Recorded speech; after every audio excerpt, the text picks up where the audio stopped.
کہ حضرت عبداللہ بن مسعود رضی اللہ تعالیٰ عنہ نے یہ فرمایا کہ آؤ میں تمہیں اللہ کے پاک پیغمبر والی نماز دکھاؤں. یہ کہاں فرمایا؟ کسی جنگل میں جہاں اور کوئی جاننے والا بیٹھا نہیں تھا؟ نہیں، مسجد اعظم کوفہ میں جہاں تقریباً 1500 صحابہ پہنچے ہیں.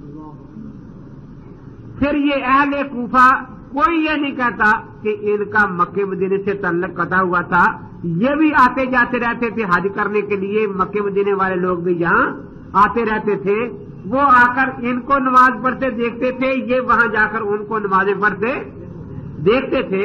تو ایسی جگہ بیٹھ کر فرمایا آؤ اللہ کے نبی پاک والی نماز تمہیں بتاؤں. آپ نے پہلی تکبیر کے وقت دونوں ہاتھ اٹھائے تکبیر کے ساتھ، اور اس کے بعد پھر پوری نماز میں کہیں ہاتھ نہیں اٹھائے. تو میں نے کہا کہ یہ حدیث کی کتاب ہے. اسی طرح ترمذی میں رفع دین کے بعد ترک کی روایت ہے. اسی طرح ابو داؤد میں رفع دین کے بعد چھوڑنے کی حدیث موجود ہے. تو میں فقہ سے نہیں، سیاستہ کی 3 کتابیں تیرے سامنے رکھ رہا ہوں. اب آپ سے یہ کہتا ہوں کہ آپ سیاستہ سے صرف ایک کتاب میرے آگے رکھیں کہ جس میں چھوڑنے کا ذکر پہلے ہو حدیث کہ پہلے نہیں کرتے تھے، بعد میں کرنے والی حدیث آئی ہو، تاکہ شبہ پڑے کہ شاید بعد میں کرنے لگ گئے ہوں گے. تو یہ 3 کتابیں ہم پیش کر رہے ہیں آپ کے سامنے. آپ بتائیں کہ جب دوسری حدیث میں چھوڑنے کا ذکر آ گیا تو چھوڑ دینی چاہیے یا نہیں چھوڑ دینی چاہیے؟ پھر میں نے اسی نسائی شریف میں اس کو سجدے کی رفع دین کا باب دکھایا کہ دیکھو یہاں سجدے کی رفع دین کرنے کا ذکر ہے، آگے اس کے چھوڑنے کا باب ہے. پھر تکبیر تحریمہ والا باب دکھایا کہ یہاں رفع دین کرنے کا باب ہے، چھوڑنے کا باب کوئی نہیں. معلوم ہوا تحریمہ والی رفع دین حضرت نے نہیں چھوڑی، لیکن جس طرح سجدوں والی رفع دین کر کے چھوڑ دی، اس طرح رکوع والی رفع دین بھی کر کے چھوڑ دی. اب یہ بات بڑی عام فہم تھی. بار بار میں اس سے پوچھتا تھا کہ یہ حدیث کی کتابیں ہیں یا فقہ کی کتابیں؟ کہتا حدیث کی ہیں. کہتا اچھا جی. 3-4 سے چلے گئے. 3-4 دن کے بعد آئے اور نسائی لے کر آئے جس پر مولوی عطا اللہ حنیف کا حاشیہ تھا.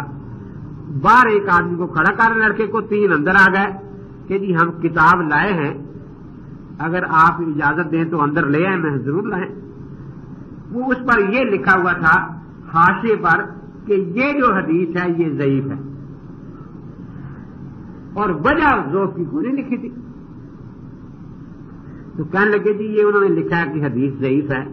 میں نے کہا بیٹا بات میں دل پھیرنا میرے بات کی بات نہیں، مسئلہ میں تمہیں سمجھا رہا ہوں کہ اللہ اور اللہ کے رسول نے ہمیں فقہا کے سپرد کیا تھا لیتفقہوا فی الدین ولینذروا قومہم اذا راجعوا الیہم لعلہم یحذرون. اور فقہا سے ہی ہمیں پورا دین ملتا ہے. آپ چھوٹی چھوٹی فقہ کی کتاب اٹھائیں، تعلیم الاسلام، نماز کی پوری شرطیں ملیں گی، اور سیاستہ پوری سامنے رکھ کر آپ نماز کی شرطیں شمار نہیں کرا سکتے ہمیں. ایک تو پورا دین ملتا ہے، دوسرا اس میں یہ اختلاف نہیں ہوتا کہ اس حدیث میں کچھ ہے اس میں کچھ ہے، وہاں اسی کو لیا گیا ہے جس پر عمل جاری رہا. اس لیے ہمیں اللہ نے اور اللہ کے رسول نے فقہا کے سپرد کیا تھا کہ ان سے دین سیکھو.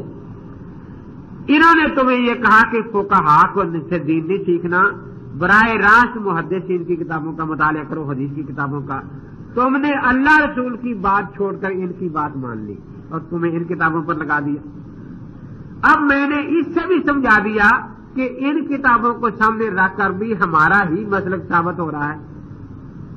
اب یہ کہتے ہیں کہ نہیں ان کتابوں کو چھوڑ دو، یہ جو باہر حاشیہ لکھا نا 15ویں صدی میں، اس حاشیے کو مانو، نہ فقہ کو مانو نہ حدیث کو مانو. میں نے کہا بیٹا تمہیں تو کسی جگہ کی نہ رہنے دیا نا انہوں نے. وہ واقعی 2 بول اٹھے کہنے لگے ہمیں تو واقعی کسی جگہ کا نہیں رہنے دیا. میں نے کہا اب اس کے ضعیف کہنے کی کوئی وجہ اور دلیل اس نے بیان نہیں کی.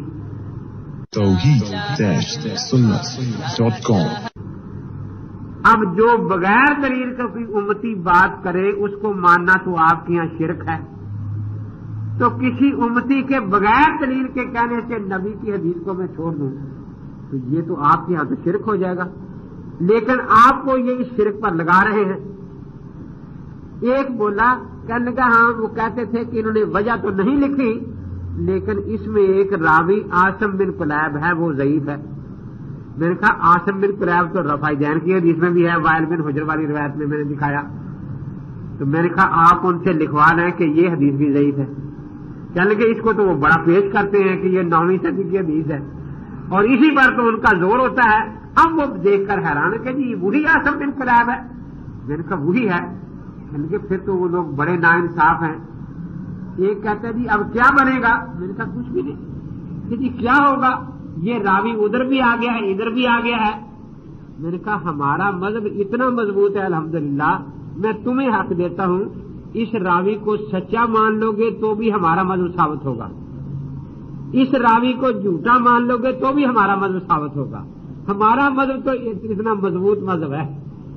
وہ بڑے حیران ہوئے کہ دونوں طرح ثابت ہوگا۔ میں نے کہا دونوں طرح ثابت ہوگا۔ کہ جی وہ کیسے؟ میں نے کہا اگر یہ راوی جھوٹا ہے تو رفع دین کرنے کی حدیث بھی جھوٹی ہو گئی، نہ کرنے کی بھی جھوٹی ہو گئی، تو اصل تو پھر نہ کرنا ہے نا۔ آپ کہتے ہیں کہ 11ویں نہیں دینی چاہیے کیونکہ نہ دینے کی حدیث ہے نہ دینے کی حدیث ہے، تو اصل تو نہ کرنا ہے نا۔ جب یہ دونوں جھوٹی ہو گئی تو ہمارا مذہب ترک رفع دین پھر بھی ثابت ہو گیا۔ اور اگر یہ راوی سچا ہے تو دیکھو اس نے باتیں دونوں بتا دی کہ حضرت نے رفع دین کی تھی، پھر بتا دی کہ چھوڑ دی تھی، تو ہم نے بھی چھوڑ دی۔ پھر میں نے انہیں سمجھایا کہ اگر یہ حدیث واقعی جھوٹی ہے معاذ اللہ، جس طرح انہوں نے آپ کو بتایا ہے، تو امام نسائی کے بارے میں اب آپ کیا کہتے ہیں جن کی کتاب سیاستہ میں شامل ہے؟ انہیں اچھی طرح پتا ہے کہ اللہ کے نبی کی طرف جھوٹی حدیث منسوب کر کے لکھنا اپنا ٹھکانہ دوزخ میں بنانا ہے۔ ایک تو انہوں نے جھوٹی حدیث لکھی، پھر انہوں نے 2 کے بعد لکھی اور ترک کا باب باندھ کر لکھی۔ سچی حدیثوں کو جھٹلانے کے لیے جھوٹی حدیث لکھ دینا یہ کتنا بڑا جرم ہے۔ تو کیا امام نسائی رحمۃ اللہ علیہ اس قابل رہ جائیں گے کہ ان کی کتاب کو حدیث کو کتاب کو سیاستہ میں شامل مانا جائے؟ تو 5 تو توبہ کر گئے، ایک زد میں اٹھ کے چلا گیا، کہتا جی آپ تو وسوسے ڈالتے ہیں۔ میں نے کہا جو وسوسے ڈالتے ہیں وہ آپ نے قبول کر لیے ہیں، اور میں تو وسوسے نکالتا ہوں اور وہ آپ کو پسند نہیں ہے۔ تو مقصد یہی ہے کہ نبی اقدس صلی اللہ تعالی علیہ وسلم آپ کی جو نماز کا طریقہ، پھر میں نے ان کو یہ بھی سمجھایا، میں نے کہا دیکھو ہمارا رفع دین کا مسئلہ کتنا واضح اور صاف ہے، جس طرح ہمارا کلمہ توحید ہے لا الہ الا اللہ، ہم ایک اللہ کو مانتے ہیں، باقی سب کی نفی کرتے ہیں نا۔ ہم ایک جگہ رفع دین کرتے ہیں، باقی سب جگہ کی نفی کر رہے ہیں، اور ہم نے حدیث بھی وہ پیش کی جس میں ایک جگہ رفع دین ثابت، باقی جگہ کی نفی۔ تو ہماری دلیل دعوے کے عین مطابق ہے۔ اسی طرح ہم بھی چاہتے ہیں کہ یہ بھی ہمیں ایسی حدیث دے کہ جو کرتے ہیں وہ بھی آئے، جو نہیں کرتے وہ بھی آئے، چھوڑنے والا بھی۔ تو یہ 4 رکعت میں 10 جگہ رفع دین کرتے ہیں، 4 رکوع ہوتے ہیں نا، 4 دونی 8، اور پہلی تیسرت کے شروع میں کرتے ہیں، اور 18 جگہ نہیں کرتے کیونکہ 4 رکعت میں 8 سجدے ہوتے ہیں، اور 8 دونی 16، پھر دوسری چوتھی رکعت کے شروع میں نہیں کرتے۔ تو جس طرح میں نے نفی اس بات دونوں دکھائے ہیں، یہ آپ کو کہتے ہیں ہمارے پاس کبھی کہتے 400 حدیثیں، کبھی کہتے 100، کبھی 50، صرف ایک حدیث، صرف ایک جس میں ان کا پورا دعویٰ ہو، 10 جگہ کا اس بات ہو، 18 جگہ کی نفی ہو، اور ہمیشہ کا ذکر ہو، تو ہم مان لیں گے صرف ایک حدیث میں ہے۔ وہ لڑکے لکھ کر چلے گئے، بعد میں آئے 2 ہفتے بعد، کہنے لگے جی ہم سارے پھرے ہیں، ہم تو خیر رفع دین چھوڑ چکے ہیں، لیکن وہ یہ پڑھ کر گالیاں دینا شروع کر دیتے ہیں اور ان کے پلے کوئی چیز نہیں۔ تو اس قسم کے چھوٹے چھوٹے وسوسے دے کر بھیجتے ہیں۔ ایک دن 2-3 آ گیا میرے پاس، کہنے لگے مولوی صاحب یہ جو بخاری شریف ہے اس کی حدیث کے خلاف کوئی بات کہے تو وہ مسلمان رہتا ہے؟ میں نے کہا کیسے؟ جی یہاں رفع دین کی حدیث ہے، متفق علیہ ہے بخاری مسلم میں، اور یہاں اس کے خلاف اگر کوئی بات کہے تو میں نے کہا آپ اس کو کیا کہتے ہیں؟ کہتے جی وہ تو بالکل بے دین آدمی ہے۔ میں نے کہا لکھوا لائیں اپنے مولوی صاحبان سے۔ وہ گئے، وہ کہتے لکھ کے نہیں دیتے، ہمیں لکھ کے نہیں دیتے۔ میں نے کہا چلو کسی سے لکھوا لاؤ، آخر اتنی بڑی بات ہے کسی کو ہدایت ہو جائے کہ بے دین نہ کوئی بنے. ایک مولوی نے لکھ کے دیا کہ جو بخاری مسلم کی متفق حدیث کے خلاف کوئی بات کہے وہ پکا بے دین ہے. آ گئے. میں نے کہا اب وہ بے دین ہے کون، یہ بھی پتا ہے آپ کو؟ کہنے لگے جی حنفی ہوں گے. میں نے کہا وہ تو باپ کی بات ہے، معاذ اللہ امام بخاری بنیں گے. بڑے حیران ہو کر وہ جی وہ کیسے؟ میں نے کہا متفق حدیث ہے لا یفعل ذلک فی السجود کہ حضرت سجدوں میں رفع دین نہیں کرتے تھے.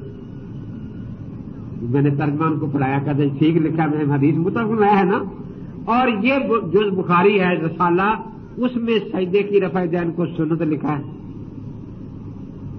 کہ عبد الرحمان بن مہدی کہتے ہیں ھذا من السنت، یہ رکوع اور سجدے دونوں کی رفع دین سنت ہے. میں نے کہا اب پتہ چلا کہ بخاری مسلم کی متفق علیہ حدیث جو ہے یہ خلاف سنت نماز بتاتی ہے ہمیں، اور یہ امام بخاری جس کو سنت لکھ رہے ہیں تو جاؤ اپنے مولوی صاحبان سے کہو کہ یہ ان کے بارے میں لکھیں کہ معاذ اللہ یہ بے دین تھے. اگر بیٹھے بیٹھے گھر میں فتویٰ کام آ جائے تو پھر کسی اور کو دمکانے کی ضرورت نہیں رہتی. اب وہ جب گئے تو ان سے رسالے چھین لیے کہ دے دو یہ. اب جن میں بانٹے تھے بخاری کے رسالے وہ منتیں کرتے پھرتے ہیں وہ رسالہ غلط چھپ گیا ہے وہ ہمیں دے دو، وہ رسالہ غلط چھپ گیا ہے. تو مقصد یہ ہے کہ یہ نماز کی عبادت ہے تو تحریمہ کے ساتھ رفع دین کو ساری امت سنت کہتی ہے، اس میں سرے سے کوئی اختلاف ہے ہی نہیں. اور یہ شرعی رفع دین ہے کیونکہ اللہ کا ذکر ساتھ ہے. جو رفع دین بغیر ذکر کے تھی وہ عبادت نہیں تھی، عادت تھی. تو جب تک نماز میں عادتیں بھی چلتی رہی، باتیں کرنا مثلا عادت تھی نا، عبادت تو نہیں تھی، اس وقت تک ایسی رفع دین کی گنجائش رہی. لیکن جب نماز کو خالصی بات بنا لیا گیا، اس میں کسی قسم کی عادت باقی نہیں رکھی گئی. دیکھو نا مثال سے سمجھیں، یہ مسجد جس وقت تعمیر ہو رہی تھی یہاں منو مٹی پڑی تھی، خشو کا ساتھ کتنا کچھ پڑا تھا، لیکن جب مکمل ہوگی آپ اب یہاں مٹی برداشت کرتے ہیں؟ کوئی ایسی چیزیں پھینکی آوارہ کو آپ برداشت؟ اسی طرح جب نماز کی ابھی تعمیر ہو رہی تھی اس وقت اس میں عادات بھی شامل تھی، لیکن جب نماز کی تکمیل ہو گئی اب عادات باقی نہیں رہی. اس کے بعد اللہ اکبر ہم ہاتھ اٹھاتے ہیں کانوں تک اور عورتیں ہاتھ اٹھاتی ہیں کندھوں تک. طبرانی شریف میں روایت موجود ہے، حضرت وائل بن حجر رضی اللہ تعالیٰ فرماتے کہ حضور نے فرمایا اذا قمت الى الصلاة فارفع يديك حذاء اذنيك والمرأة ترفع يديها الى ثدييها. تو یہ اللہ کے نبی پاک نے فرق کر دیا کہ مرد کانوں تک ہاتھ اٹھائے اور عورت کندھوں تک ہاتھ اٹھائے. اب ہم نے دونوں حدیثیں مانی، کانوں تک ہاتھ اٹھانے والی بھی کندھوں تک ہاتھ اٹھانے والی بھی، اور دونوں پر ہمارے ہاں عمل ہو رہا ہے. لیکن پھر بھی کہتے ہیں کہ یہ اہل قیاس ہیں، اور جنہوں نے کانوں تک ہاتھ اٹھانے والی بالکل ہی چھوڑ دیا ہے وہ کندھوں تک ہی ہمیشہ ہاتھ اٹھاتے ہیں.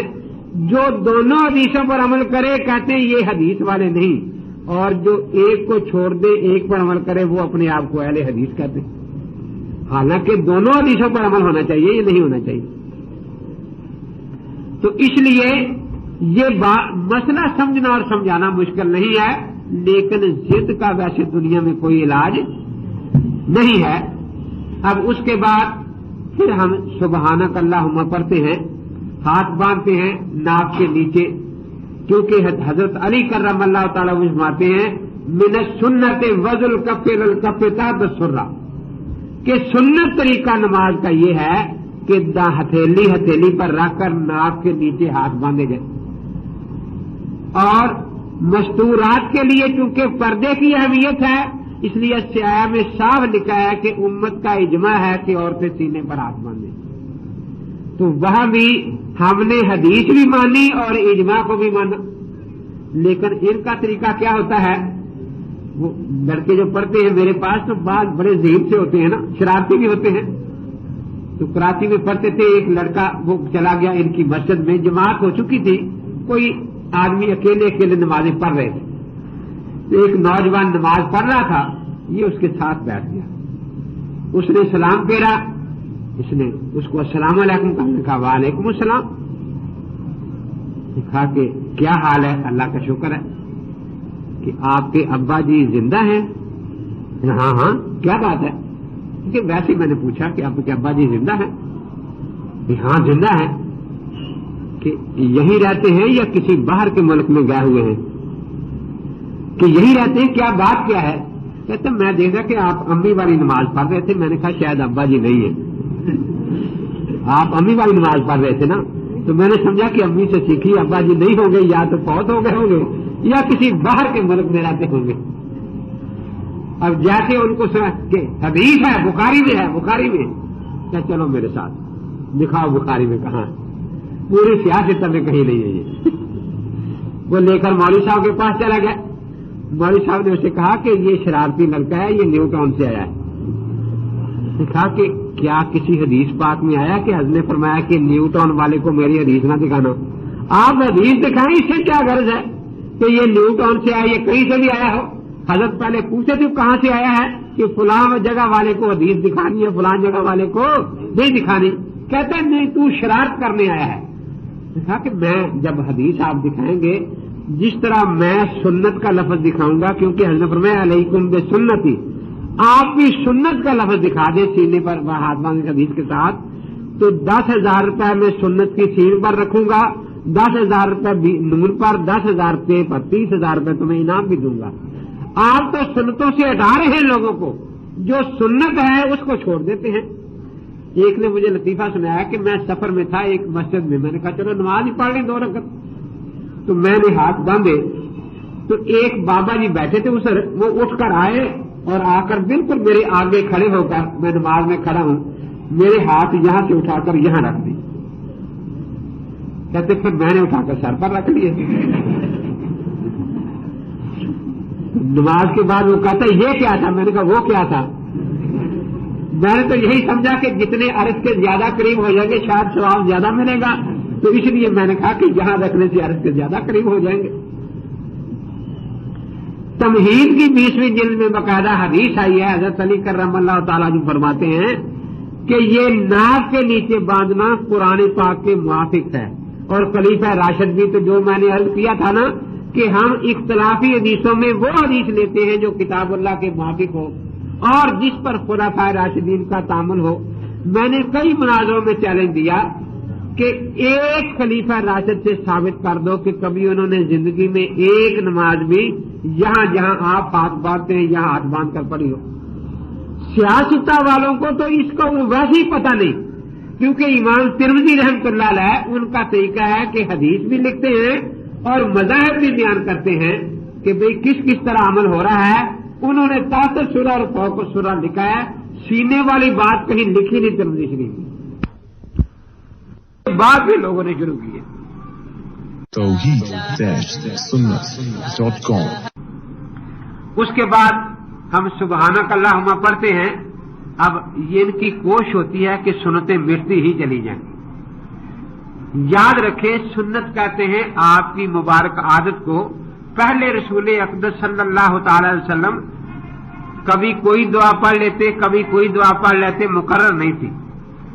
لیکن بعد میں جب یہ آیت کریمہ نازل سب بحمد رب کا حین تقوم، تو پھر آپ نے حکم دیا کہ سبحانک اللہم پڑھا کرو.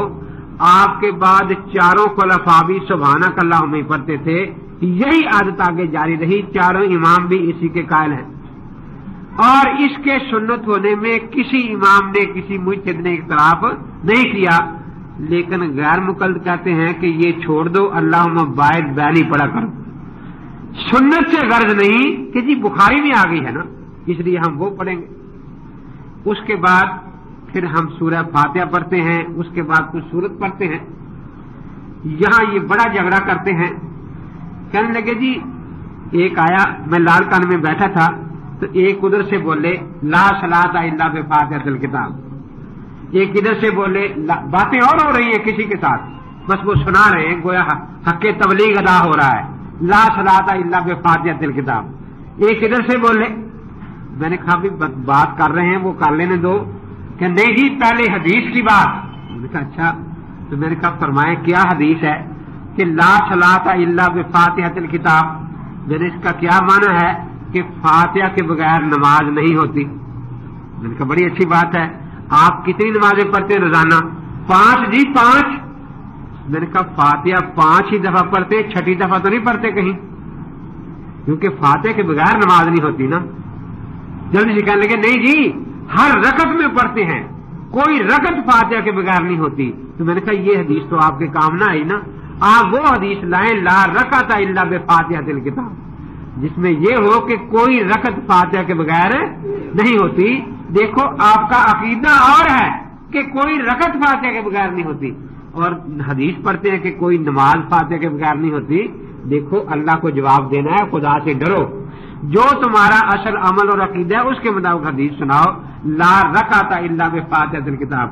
تو کھڑے ہو کر کہنے لگے کہ ہمیں پہلے لوگ منع کرتے تھے کہ وہاں نہ جانا، وہ شرارتی بہت ہے. میں نے کہا شرارت کیا ہے؟ اگر ہر رکعت میں فاتحہ تم پڑھے ہو یہ شرارت ہے، تو شرارت تو تم کرتے ہو نا. پھر میں تو صرف پوچھ لیا ہے. ایک کہنے لگا جی اس حدیث کو چھوڑ کر فقہ کو ماننا چاہیے، حدیث کو ماننا چاہیے. میں نے کہا جھگڑا یہ یہاں ہے ہی نہیں کہ حنفی حدیث کو چھوڑتا ہے، جھگڑا اور ہے کہ جی کیا. میں نے کہا ہم پوری حدیث مانتے ہیں، تم ادھوری مانتے ہو. اب جو پوری حدیث مانتا ہے کہتا ہے یہ حدیث کو نہیں مانتا، اور جو ادھوری مانتا ہے کہتا ہے جی میں اہل حدیث کہ جی وہ کیسے. میں نے کہا اللہ کے نبی پورا دین سکھانے آئے تھے یا تھوڑا سا کہ پورا؟ تو میں نے کہا قرآن پاک کی 114 سورتیں ہیں، اللہ کے پاک پیغمبر نے فرمایا لا صلاۃ لمن لم یقرأ بفاتحۃ الکتاب فصاعدا. فصاعدا میں 113 سورتوں کا حکم آ گیا اور فاتحہ میں 114ویں سورت. تو اللہ کے نبی پورا بتا کے گئے تھے اور انہوں نے 113 صورتوں کا حکم بلا دیا ہے، گرا دیا ہے. سارا جھگڑا اسی وجہ سے ہے. اگر اس حدیث کو پورا مان لیا جائے تو کوئی جھگڑا ہی نہیں. ہم دیکھو پورا مانتے ہیں، ہم کہتے ہیں فاتحہ بھی واجب فرض نہیں ہے، رکن نہیں ہے، اور کچھ زائد بھی واجب. تو دونوں کو ایک درجے میں رکھا نا، واجب درجے میں رکھا نا، واجب کا حکم دونوں جگہ بیان کیا. اسی طرح جب زائد کو بھی واجب مانا جائے گا تو اس میں مقدی شامل ہو سکتا ہی نہیں، کیونکہ کسی کے ہاں بھی امام مقدی پر فاتحہ کے بعد والی صورت واجب نہیں ہے. ایک جگہ قادیانیوں سے مناظرہ ہوا، اللہ تعالیٰ نے کامیابی دی. بعد میں نے دیکھا کہ ایک مولوی صاحب بغل میں مشکات سے گڈائے پھر رہے ہیں. نماز ہی نہیں ہوتی، تمہاری نماز ہی نہیں ہوتی. اگر مرزائیوں نے حضور پاک کو چھوڑ کر مرزوں کو مان لیا ہے، تم نے بھی نبی پاک کو چھوڑ کر ابو حنیفہ کو مان لیا ہے نا. دیکھو یعنی بالکل مرزائیوں کی والی باتیں کرتا تھا. اب میں کچھ جان چھڑانا چاہتا تھا. میں نے کہا کہ دیکھو مرزائیوں سے مناظرہ ہوا ہے، اس کا اب جھگڑے کا سارا فائدہ مرزائیوں کو پہنچے گا. وہ لوگ عوام کے ذہن میں ڈالیں گے کہ گویا مرزائیوں کا اختلاف بھی ایسا ہی ہے جیسے فاتح خلف الامام کا اختلاف ہے، آپس میں لڑتے ہیں. تو وہ تو کافر ہے نا. لیکن انہیں اس سے غرض نہیں کہ کافروں کو فائدہ پہنچتا ہے، اسلام کا نقصان ہے یا نہیں. آخر مجبور ہو گئے. میں ایک جگہ چائے پینے چلا گیا، وہ پیچھے آ گئے. 8-10 آدمی بیٹھے میں چلو یہاں بات کر لیتے ہیں، کھول لیں آپ کیا ہے آپ کے پاس. حدیث ہے جی، میں نے کہا پڑھیں بسم اللہ. لا صلاۃ لمن لم یقرأ بفاتحۃ الکتاب. یہ پڑھ کے ترجمہ کرنے لگے. مولوی صاحب ترجمہ نہیں ابھی کرنا، آگے کوئی لفظ آپ نے چھوڑا تو نہیں؟ جو چھوڑا ہے وہ بھی پڑھیں. کہ جی ایک ہی چھوڑا ہے نا. میں نے کیوں چھوڑا ہے؟ وہ اگرچہ ایک ہے، اس میں 113 صورتوں کا حکم ہے، قرآن کی 113 صورتوں کا. اللہ کے پیغمبر نے جب پوری حدیث بیان کی تم کیوں چھوڑتے ہو؟ اچھا پھر میں یہ نہیں پڑھتا، میں یہ نہیں پڑھتا. میں نے کہا پہلے یہی پڑھو، کیونکہ اب تم نے آدھی پڑھی ہے، میرے جانے کے بعد پھر آدھی پڑھ کے لوگوں کو گمراہ کرو گے. بلکہ 114واں حصہ، کیونکہ اس میں تو ایک صورت کا حکم ہے، 113 کا تم چھوڑ رہے ہو، تو اتنے تم دھوکہ دیتے ہو. مجھے نمبردار بیٹھا تھا گاؤں کا، کہنے لگا مولوی صاحب یہ آدھی حدیثیں پڑھتے ہیں. میں نے کہا ہاں. کہنے لگے پوری پڑھنے سے ان کا کیا نقصان ہے؟ میں نے کہا ان کا ایک ہی ہے کہ حنفیوں کو کہنا ہے تمہاری نماز نہیں ہوتی نہیں ہوتی نہیں ہوتی. اگر یہ پوری حدیث پڑھ لیں تو ان کی بھی نہیں ہوتی. جی ان کی بھی نہیں ہوتی. میں نے کہا جی وہ کیسے؟ میں نے کہا کہ اس کو مثال سے سمجھو. ایک آدمی کہتا ہے جو اللہ اور رسول کو نہ مانے وہ مسلمان نہیں. دو باتیں ہیں نا، اللہ کو ماننا رسول کو ماننا. کہتا ٹھیک ہے. میں نے کہا ایک آدمی ہے نہ اس نے اللہ کو مانا نہ رسول کو مانا وہ مسلمان ہے؟ کہتے نہیں. میں نے کہا ایک نے اللہ کو مان لیا رسول کو نہیں مانا وہ مسلمان ہے؟ کہ وہ بھی نہیں. میں نے کہا حدیث ہے کہ جو فاتحہ اور کچھ اور حصہ قرآن کا نہ پڑھے اس کی نماز نہیں ہوتی. اب ہمیں تو انہوں نے اس کیٹیگری میں رکھا کہ انہوں نے امام کے پیچھے نہ فاتحہ پڑھی ہے نہ سورت پڑھی، ہمیں بے نماز کہا. انہوں نے بھی فاتحہ پڑھی سورت تو نہیں پڑھی نا. جیسے اللہ کو مان لیا رسول کو نہیں ماننا تو بے نماز تو یہ بھی ہوگا نا. اس لیے اگر یہ پوری حدیث پڑھ لیں تو یہ بے نماز ہو جاتی ہے. اب میں یہ پڑھتا ہی نہیں. آگے دو ورق نکالے کہ جی اللہ کے پاک پیغمبر فجر کی نماز سے فارغ ہوئے اور فرمایا میرے پیچھے کچھ نہ پڑھا کرو مگر سورت فاتحہ، اس کے بغیر نماز نہیں ہوتی. بڑا اس نے ٹھہر ٹھہر کے ترجمہ کیا. اب میرے پاس کتابیں تو مرزے کی تھی، میں تو مرزے سے مناظرہ کرنے گیا ہوا تھا. نہ کوئی سند والی کتاب میں کسی راوی کا بتاؤں کہ اس میں یہ راوی صحیح نہیں ہے. اس کے پاس مشکات تھی، سند اس میں تھی نہیں. خیر جب اس نے روایت پڑھی بڑے ٹھہر ٹھہر کے ترجمہ کیا. میں نے کہا ماشاءاللہ اللہ کے نبی کی حدیث سن کر ایمان میں کیسی تازگی پیدا ہوتی ہے جیسے خشک فصل کو پانی مل جائے. تو میں نے کہا مولوی صاحب یہ جھگڑے تو ہوتے رہیں گے. ساتھیوں سے کہا جو بیٹھے تھے کہ بھی آپ کو کام تو ہوگا، ذمہ دار لوگ ہیں، لیکن آدھ گھنٹہ فارغ کر لیں، آدھ گھنٹہ اللہ کے نبی پاک کی حدیثیں سنیں. یہ جھگڑے تو ہوتے ہی رہیں گے. میں نے کہا سب تیار ہے کہ جی تیار ہے. میں نے کہا ذرا اگلی حدیث بھی سنا دیں.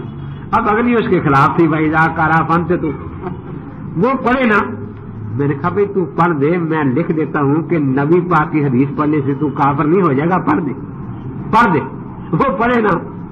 بڑی مشکل سے بجائے نے روایت پڑھی کہ جب قرآن پڑھے امام تو تم خاموش رہو. جب سے کہتا دیکھو فاتحہ کا لفظ نہیں آیا، فاتحہ کا نہیں آیا. میں نے کہا مولانا یہ تو جھگڑے کی باتیں بعد میں دیکھیں گے، آپ ذرا آگے پڑھیں اگلی حدیث.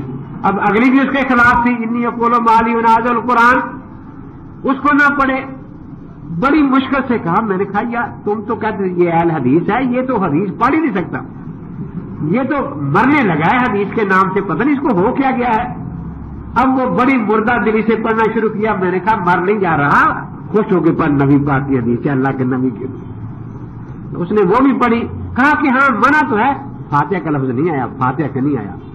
میں نے کہا اس وقت حدیثیں سننی ہے، جھگڑا بعد میں کریں گے. خیر وہ پڑھاتے پڑھاتے میں وہاں لے آیا. اما عائشہ رضی اللہ کی حدیث تھی کہ حضرت پاک کانا یستفتح القراءۃ بالحمدللہ رب العالمین، اللہ کے نبی پاک الحمد شریف سے نماز میں امام بن کر قراءت شروع کیا کرتے تھے. جب یہاں تک آ گئے تو میں نے کہا دل تو چاہتا ہے سارا دن ہی حدیثیں سنتے رہیں، لیکن آپ لوگوں کو کام کاج بھی ہوتے ہیں. اب آپ ایمانداری سے بتائیں کہ جو سنا ہے اس سے آپ نے کیا سمجھا. کہ جو پہلی حدیث میں آیا تھا کہ پڑھنی ہے پیچھے اور بعد میں آیا کہ نہیں پڑھنی، دیکھا کہ اس میں فاتحہ کا لفظ تھا، ان میں فاتحہ کا لفظ نہیں آیا. میں نے کہا ان میں کیا لفظ آیا ہے؟ قرات کا آیا تھا، قرات کا. قرات فاتحہ تو نہیں ہوتی. میں نے لوگوں سے کہا کہ بھائی مجھے آپ نے خام کا دھوکے میں ڈال رکھا ہے کہ یہ آدمی اہل حدیث ہے، یہ تو منکر حدیث ہے. اب مشکات اس سے میں نے لے کے کہا دیکھو صاف ہے یستفتح القراءۃ، آگے کیا ہے؟ وہ کہے الحمدللہ رب العالمین. تو میں نے کہا الحمدللہ رب العالمین قراءت ہے یا نہیں؟ وہ نمبردار کہتا ہے انیا ایک قراءت ہے الحمدللہ رب العالمین حدیث سے. پھر میں نے دو ورق پیچھے الٹے، وہاں 3-4 حدیثیں تھی کہ اللہ کے نبی ابو بکر صدیق، عمر فاروق، عثمان غنی جب نماز میں امام بنتے تو الحمدللہ رب العالمین سے قراءت شروع کرتے. میں نے کہا دیکھو یہ بھی قراءت. اب وہ سارے کہیں کہ فاتحہ قراءت ہے. میں نے کہا اس کو کہو کہے، یہ نہیں کہے گا، یہ تو حدیث کو مانتے نہیں، آپ کیسے کہتے ہیں یہ اہل حدیث. یہ تو حدیث کا منکر ہے. اب وہ کہنے لگے، نمبردار مجھے کہنے کا اچھا مولوی صاحب پتہ چلا کہ یا تو یہ آدھی حدیث پڑھتے ہیں یا پہلے زمانے کی پڑھتے ہیں، بعد والی نہیں پڑھتے. تو میں نے پھر صاحب میں نے کہا یہ سمجھ رہے ہیں؟ میں نے کہا بھائی اگر پہلے زمانے کی حدیث سنانی ہے تو اپنی مسجد کا محراب بھی بیت المقدس کی طرف کر لو اور نماز میں باتیں بھی کیا کرو. اور یہ پہلے تو لوگ متع کا شراب بھی پیتے تھے، مسجد کے ساتھ ایک شراب خانہ بھی کھول لو تاکہ لوگ دھوکے میں نہ رہیں اور پتہ رہے کہ یہ پہلے زمانے کی چیزوں پر عمل کرنے والے ہیں. اب وہ نمبردار مجھے کہنے لگا مولوی صاحب ان کا ہمارے ساتھ اختلاف ہے کیا؟ یہ اللہ کو نہیں مانتے؟ اچھا کون کہتا نہیں مانتا؟ مانتے ہیں. اچھا اللہ کے رسول پاک کو نہیں مانتے؟ ایسا کون کہتا نہیں مانتا؟ ہم مانتے ہیں. میں نے کہا نمبردار یہ لوگ یزید کو بڑی گالیاں دیتے ہیں کہ وہ ہے اسی کا طرح کا تھا. میں نے کہا وہ اللہ کو نہیں مانتا تھا کہ مانتا تھا؟ دیکھا اللہ کے رسول پاک کو نہیں مانتا تھا، کہتے مانتا تھا. میں نے کہا پھر لوگ اس کو کیوں گالیاں دیتے ہیں کہ وہ امام سے لڑا تھا؟ میں نے کہا یہ بھی امام سے لڑتے ہیں. اچھا یہ وہ ہیں؟ میں نے کہا ہاں یہ وہی ہے. کہ دیکھو جی ہمیں تو یہ ایسی باتیں سمجھ آتی ہیں کہ یہ وہ ہیں. وہ ایک سید تھا، کسی بات پر میراثی سے ناراض ہو گیا اور میراثی کو اس نے پیٹنا شروع کر دیا. اب وہ مار رہا ہے میراثی کو، میراثی بیچارہ مار کھا رہا ہے اور یزید کو گالیاں دے رہا ہے. لوگ سارے حیران کہ مار تو سید رہا ہے اور گالیاں یزید کو دے رہا ہے. وہ جب فارغ ہوئے تو انہوں نے پوچھا کہ بھائی تجھے تو سید مار رہا تھا تو گالیاں یزید کو کیوں دے رہا تھا؟ دیکھا سید کو گالی دے کے کافر ہونا تھا، آل رسول ہے ان کا تو احترام واجب ہے. کہ یزید کو پھر گالیاں کیوں دے رہا تھا؟ کہ اس کم وقت اس لیے دے رہا تھا کہ کم وقتہ منہ کالا کیا تھا تو سب کو مار جاتا، یہ چھوڑ گیا ہمیں پیٹنے کے لیے پوچھیں گے. جب منہ کالا کر دے لیا ایک دفعہ تو سب کو ختم کر کے جاتا نا. یہ کچھ چھوڑ گیا جو ہمیں پیٹتے ہیں اس لیے کہتا اس کو گالیاں دے رہا تھا یزید. تو بات یہ ہے، دیکھیے اس کو آپ مثال سے سمجھیں کہ ایک ہے یہ اصل جو نماز ہے وہ یہی ہے، اللہ کی بارگاہ میں ہدایت کی درخواست کرنا. باقی جو رکوع سجدہ وغیرہ ہے یہ تو اللہ کے دربار کے سلام ہیں. اب ایک آدمی اکیلا درخواست لے کر دربار میں جائے تو وہ اپنے کپڑے بھی دھوئے گا، تیاری کر کے جائے گا اور درخواست بھی لے جائے گا نا.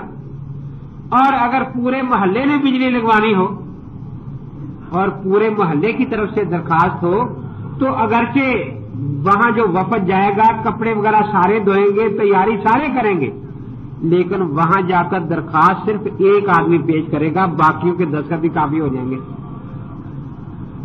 اب جب دستخط ہو گیا تو درخواست پورے محلے کی ہو گئی نا. امام جب فاتحہ پڑھتا ہے پچھلے آمین کہہ کر اس پر دستخط کر دیتے ہیں کہ یہ ہم سب کی طرف سے ہے. اب آپ درخواست پورے محلے کی لے کر جائیں اور پیش کر دیں. پھر ایک آدمی ادھر سے شور کر رہا ہے جی وہ سادے گھر بھی بجلی لا دینا، ایک ادھر سے شور مچا رہا ہے تو لوگ اس کو بیوقوف سمجھیں گے یا نہیں سمجھیں گے؟ کیونکہ جب سارے محلے کی طرف سے درخواست آ گئی ہے اس لیے جب اکیلا نماز پڑھے گا وہ اپنی فاتحہ سورت پڑھے گا. ایک سے میں نے پوچھا اللہ کے بندے جب یہ دعا کرتے ہیں سارے اس کے بعد دوسرا آمین کہتا ہے تو دعا سب کی طرف سے ہو جاتی ہے؟ جنہوں نے آمین کہی ہے صرف دعا کرنے والے کی طرف سے ہوتی ہے؟ کہتا جی سب کی طرف سے ہو جاتی ہے. تو میں نے کہا اسی لیے تو بعد میں آمین رکھی ہے تاکہ یہ سب کی طرف سے سمجھ لی جائے. عجیب بات ہے کہ فاتحہ کے بعد آمین ہے اس میں تو لڑتے ہو کے پڑھنی چاہیے، جو بعد میں امام نے سورت پڑھی اس کے بعد آمین بھی کوئی نہیں کہتا تو وہاں لڑنا چاہیے نا. اب وہ سوچنے لگا کہ جی تم بھی نہیں کہتے نا. میں نے کہا ہم تو کہتے ہیں، نہیں کہتے اسی لیے کہ ہمیں تو مسئلے کی سمجھ ہے، لیکن تم لوگ بے سمجھ ہو. کہیں گی کیسے؟ میں نے کہا یہ جو سورت فاتحہ تھی یہ بندے کی درخواست تھی اللہ کی بارگاہ میں بندوں کی، اس پر بندوں کے دستخط ہونے چاہیے سب کے. اور وہ جو فاتحہ کے بعد امام نے قرآن پڑھا ہے اس میں امام اللہ کا نمائندہ ہے، وہ اللہ کی طرف سے اس کا جواب دے رہے ہیں کہ یہ قرآن راہ ہدایت ہے. گویا آرڈر لکھا جا رہا ہے تو آرڈر پر پھر محلے والوں کے 10 نہیں ہوتے، صرف افسر کے 10 ہوتے ہیں، اللہ تعالیٰ ہی کی. اس لیے وہاں ہمیں آمین کہنے کی ضرورت ہے، کیونکہ وہاں وہ ہمارا نائب نہیں ہے، وہ فاتحہ میں ہمارا نائب ہے کہ یا اللہ ہمیں سیدھا راستہ دکھا. یہ درخواست پیش کر رہا ہے. جو ادھر سے جواب مل رہا ہے بعد میں صورت امام پڑھ رہا ہے، اس میں وہ اللہ تعالیٰ کا نائب ہے، اس لیے اس پر ہمیں آمین کہنے کی کوئی ضرورت نہیں ہے. تو مقصد یہ ہے کہ یہ جو قراءت خلف الامام کا مسئلہ ہے یہ بالکل واضح ہے، اور نسائی شریف نے تو مسئلے تقریباً سارے حل کر دیے ہیں. اب وہ اس وقت تو میرے پاس نہیں تھی نا، میں تو مرزائیوں سے مناظرہ کرنے گیا ہوا تھا. دوسری دفعہ میرے پاس آئے کچھ لوگ، تو میں نے بات کرنے کا دیکھو ڈھنگ کیسا ہوتا ہے کہ یہ جی حدیث ہے، ہمارے پاس اللہ کے نبی کی حدیث ہے، اور تم اللہ کے نبی کی حدیث چھوڑ کر ابو حنیفہ کا قول مانتے ہو. میں نے کہا یہ صلاۃ الرسول میں کس کس کتاب کا حوالہ ہے؟ کہ جی ابو داؤد، ترمذی، نسائی کا. میں نے نسائی پہلے کھول لی. میں نے کہا یہ حدیث ہے. بہت خوش ہوئے، ہاں دیکھو حدیث ہے کہ امام میرے پیچھے کچھ نہ پڑھو مگر فاتحہ. کہتے جی یہ حدیث ماننی چاہیے یا ابو حنیفہ کی بات ماننی چاہیے؟ میں نے کہا اس حدیث کے آگے واقعی ابو حنیفہ کا قول ہے، دیکھتے ہیں. میں نے کہا آگے تو ہے باب تعویل وَإِذَا قُرِئَ الْقُرْآنُ فَاسْتَمِعُوا لَهُ وَأَنصِتُوا لَعَلَّكُمْ تُرْحَمُونَ. یہ امام ابو حنیفہ کا فرمان ہے یا اللہ تعالیٰ کا فرمان ہے؟ کہ جی یہ تو اللہ کا فرمان ہے. تو میں نے کہا وَإِذَا قُرِئَ الْقُرْآنُ سے اتنا تو پتہ چلا کہ پڑھنے والا ایک ہوگا، خاموش رہنے والے زیادہ ہوں گے، لیکن نماز کا لفظ اس میں نہیں آیا. قُرِئَ مجہول کا صیغہ ہے، پیش وائس ہے. تو جس کی وضاحت لفظوں میں قرآن میں نہ ہو اس کی وضاحت کرنے کا پہلا خدا کے پاک پیغمبر کو ہے، کیونکہ الرحمن علم القرآن، اللہ نے خود قرآن اللہ کے پاک پیغمبر کو سکھایا اور سمجھایا ہے، اور ذمہ داری لی ہے انا علینا جمعہ و قرآنا ثم انا علینا بیانا. اب اللہ کے پاک پیغمبر جب باجماعت نماز کا طریقہ سکھا رہے ہیں تو ہر جگہ اشتراک ہے. اذا کبر فکبروا، امام اللہ بولو تم بھی اللہ اور کہو، رکع فرکعوا سجدہ فسجدوا. لیکن یہاں تقسیم کر دی ہے کہ امام قرآن پڑھے تم خاموش ہو جاؤ، یا یہ نہیں فرمایا اذا قرأ فقرؤ کہ امام قرآن پڑھے تم بھی قرآن پڑھنا شروع کر دو. میں نے کہا یہ نہیں فرمایا. تو اب پتہ چلا کہ وَإِذَا قُرِئَ الْقُرْآنُ میں قرآن پڑھنے والا امام ہوگا اور خاموش رہنے والے توجہ کرنے والے مقتدی ہوں گے.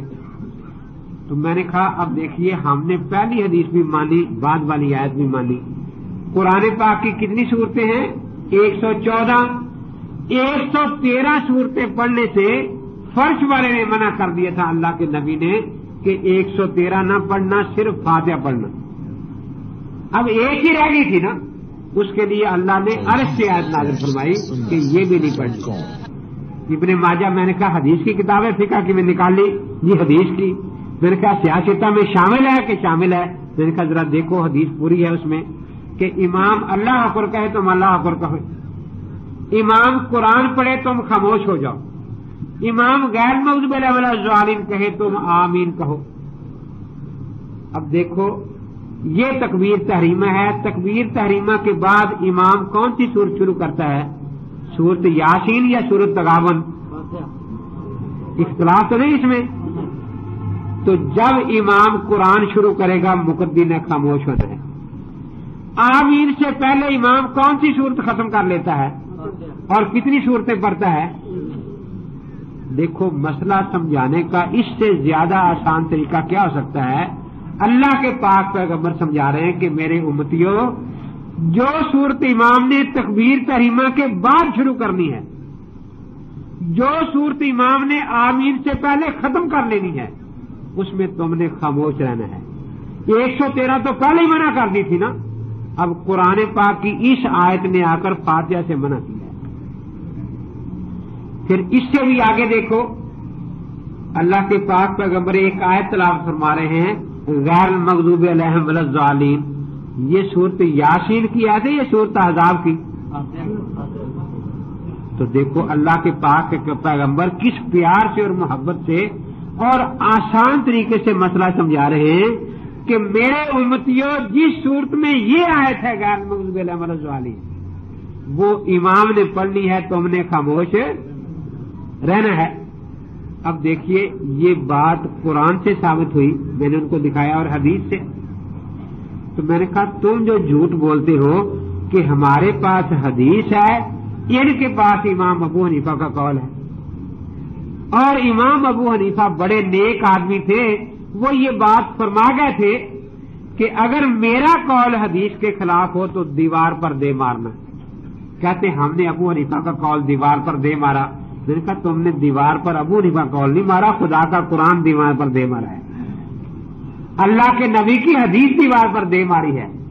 تو میں نے کہا اب یہ پتہ چلتا ہے، یہ جو آپ لکھ دیتے ہیں نا دیواروں پر اہل حدیث کے دو اصول، فرمان خدا فرمان رسول، تو پتہ چلا کہ آپ فرمان خدا کو بھی دیوار پر مار دیتے ہیں، فرمان رسول کو بھی دیوار پر مار دیتے ہیں۔ وہ ماننے کے لیے نہیں، دیواریں کالی کرنے کے لیے، عمل کرنے کے لیے وہ نہیں ہے۔ تو میں نے کہا اب دیکھو کتنا بڑا آپ لوگ جھوٹ بولتے ہیں۔ تو دیکھو مسئلہ سمجھنا مشکل نہیں ہوتا، مسئلہ سمجھنا ہو۔ ایک پادری سے میرا مناظرہ تھا، مجھے کہنے لگا کہ آپ رسول پاک اپنے نبی پاک کے نبی ہونے کی ایسی دلیل دیں کہ جس کو میں توڑ نہ سکوں۔ میں نے کہا میں 100 دلیلیں بھی دوں گا تجھے سمجھ نہیں آئے گی، اور طریقے سے دلیل ہوگی تو ایک بھی سمجھ آئے گی انشاءاللہ العزیز۔ کہتا طریقہ کیا ہوگا؟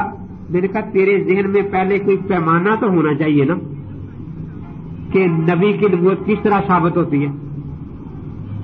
تو بہت سے نبی ہیں جن کو تو بھی مانتا ہے میں بھی مانتا ہوں، مثلا موسیٰ علیہ السلام ہے، ابراہیم علیہ السلام ہے، ان کے نبی ہونے کا پہلے تو دلیل بیان کر، تاکہ پتہ چلے کہ جس کو سارے نبی مانتے، یہودی بھی، عیسائی بھی، مسلمان بھی، ان کی نبوت کس پیمانے پر ثابت ہوئی ہے، کون سی دلیل ہے۔ وہ ایک پیمانہ بن جائے گا، پھر تجھے اگلی بات سمجھنی آسان ہو جائے گی۔ کہنے لگا جی موسیٰ علیہ السلام نے لاٹھی ماری دریا پر اور پانی پھٹ گیا، یہ کتنا بڑا معجزہ ہے، حالانکہ سب سائنسدان اتفاق کرتے ہیں کہ پانی اپنی سطح ہموار رکھتا ہے، وہ اس طرح دیواریں نہیں بنا کرتا۔ بالکل ٹھیک ہے، یہ اب آپ نے بتایا نا کہ موسیٰ علیہ السلام کا یہ معجزہ ظاہر ہوا، پانی سمندر پھٹ گیا، یہ اتنا بڑا معجزہ مانا گیا کہ یہودیوں نے بھی ان کو نبی مانا، عیسائیوں نے بھی نبی مانا، اور مسلمانوں میں نبی مانا۔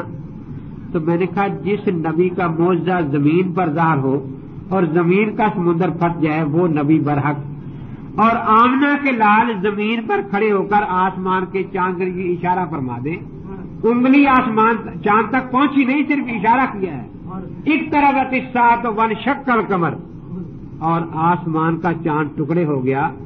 تو جس نبی کا معجزہ آسمان پر ظاہر ہو، یہ معجزہ اتنا ہی اونچا ہے جتنا آسمان زمین سے اونچا ہے۔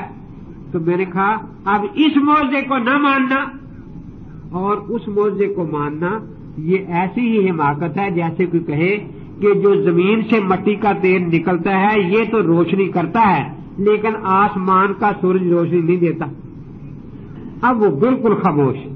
تو دیکھو نا دلیل اگر جب ایک پیمانہ اس کے ذہن میں آ جائے، پھر اب دیکھو 113 صورتیں یہ بھی امام کے پیچھے نہیں پڑتے۔